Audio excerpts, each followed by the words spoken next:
Audio 3.01. Fandom's like being in a band where you don't just write, but you write for others and they write for you and you talk about stories and you kind of hang out. It's a social activity. But it's a social activity about words instead of about music. From one definition, you can claim the whole history of literature is the history of fan fiction. Arguably, the Aeneid is Homer fan fiction. Certainly the whole Arthurian universe is fan fiction, right? Tom Stoppard's Rosencrantz and Guildenstern is Shakespeare fan fiction.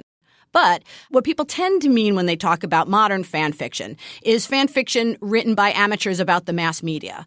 And I would probably date it from Sherlock Holmes, who was a character who appeared in serialized mass media form, except the mass media was the magazine. And people almost immediately had a kind of modern fanish response about Sherlock Holmes and started writing stories about Sherlock Holmes, not just the millions of professional stories and incarnations of Holmes, but a whole amateur world of Sherlock Holmes, where Sherlock Holmes becomes the site of a game that we're all playing. In fact, Holmesians call it the great game of kind of reading and writing Holmes in community.